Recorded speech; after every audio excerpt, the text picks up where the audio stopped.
Moves to combat corruption are still underway in the form of institutions like the State Capture Inquiry, with several court cases also in progress. However, corruption has had an enormous impact on the lives of many South Africans, something referred to by Deputy Chief Justice Raymond Zondo earlier today. Bonang Mohale, Free State University Chancellor, says returned funds from those implicated can make a huge impact on the lives of the most vulnerable. He joins me now for a further discussion on this. Mr. Bonang Mohale, thank you so much for your time. Perhaps let's start there with the State Capture Inquiry and just get your reaction on some of the things that the Deputy Chief Justice Zondo said today. One of them, obviously, the big one being that President Cyril Ramaphosa will be appearing at the Commission in March of 2021. Unati, thank you for having me. But I think if you go back to the very beginning, the whole purpose of state capture works in at least 4 ways. First of all, it's about creating a shadow state. Secondly, it's about repurposing institutions of state. Thirdly, it's about removing the good people in those institutions and then replacing them with the bad ones whose only allegiance is to eating.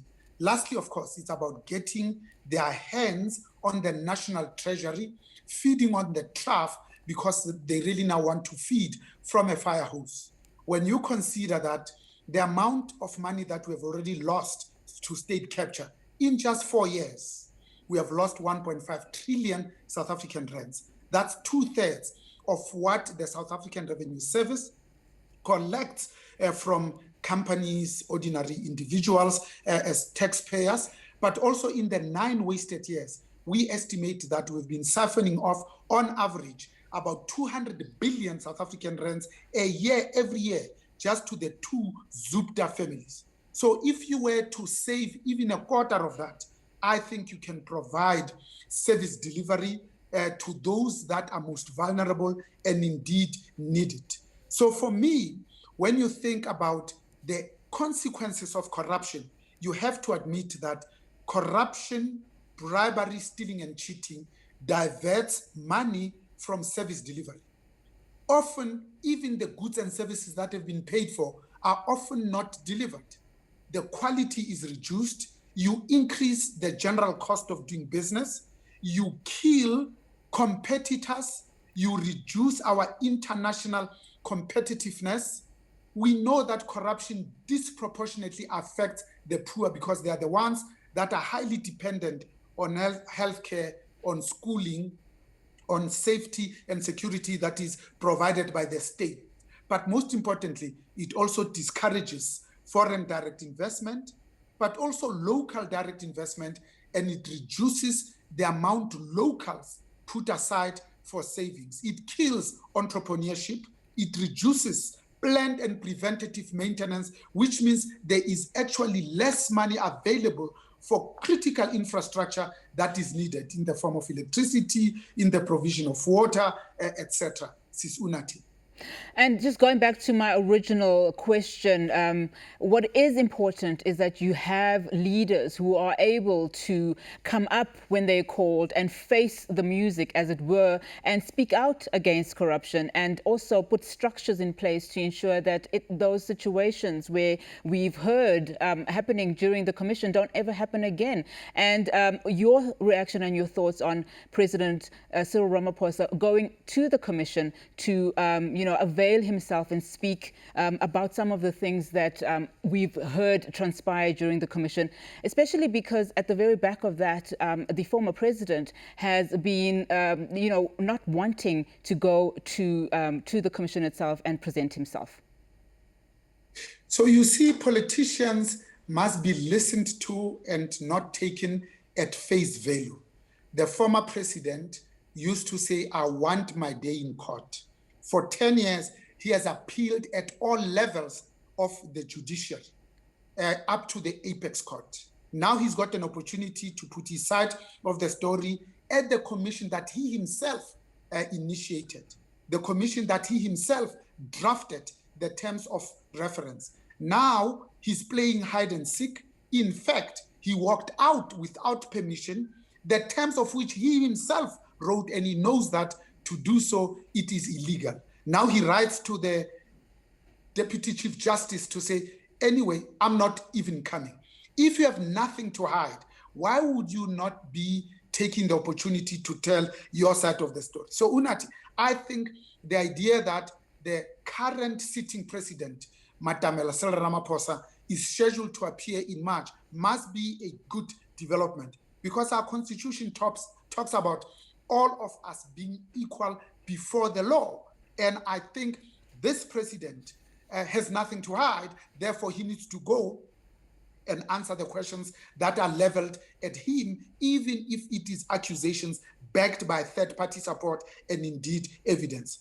We chose to be a constitutional democracy where we have a free press, an independent civil society, and where we have the rule of law and not the rule of men. Therefore, I think it is truly an incredible positive development that I know will also be welcomed by the sitting president. Unathi? Now, Mr. Mohale, you recently wrote an opinion piece about corruption in light of the Anti-Corruption Day that we celebrated earlier this month, or at least that we commemorated earlier this month. And one of the things that you have said is that corruption stops the natural laws of an economy functioning freely.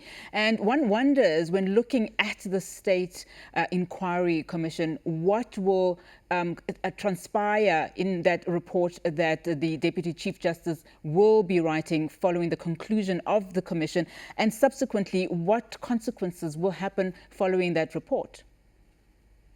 I think you have hit the nail on the head. It's about consequence management, because what has come out is already adequate.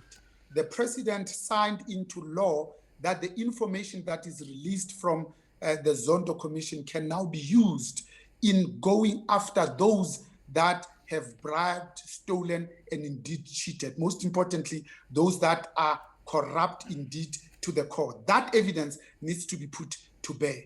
But if you did a back of the cigarette box calculation and you say, you know, if the inflation rate is, say, at 8%, our interest rate is at 8%, inflation is at 4%, then it means the GDP growth must grow by at least 4%.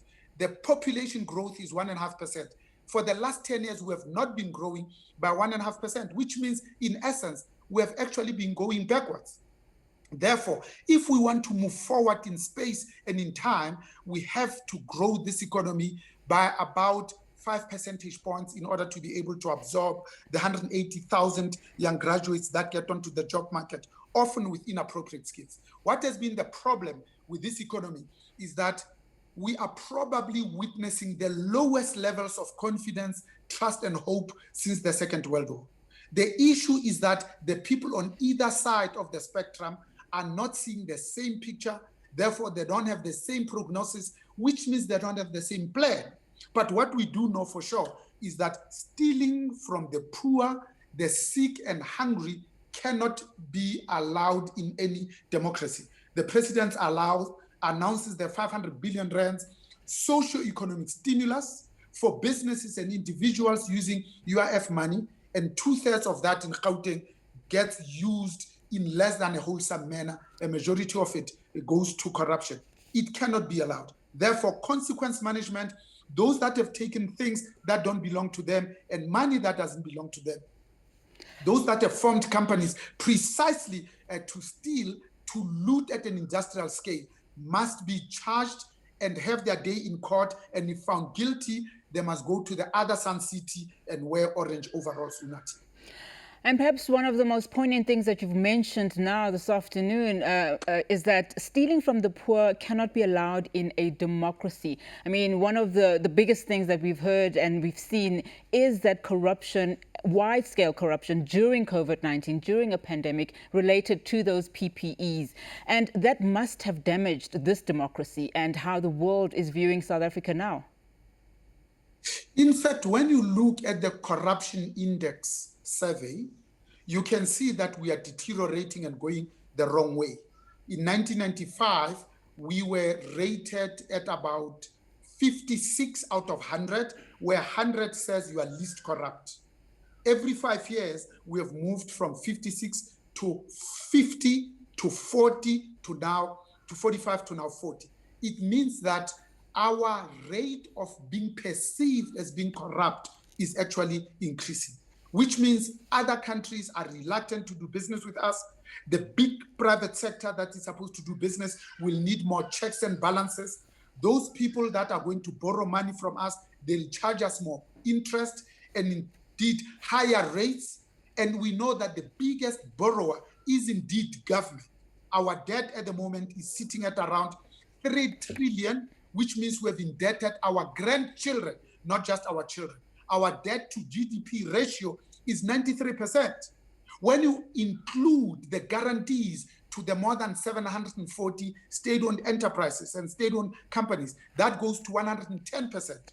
We now spend 20 billion rand just on servicing costs. When you consider that of the money that we collect from the South African Revenue Services, 70% of it goes to public sector wage bills, to social security, and indeed to interest, which means only 30% left to be invested in infrastructure, which means we are not really investing enough on the production side of the economy. Our deficit is now 16%.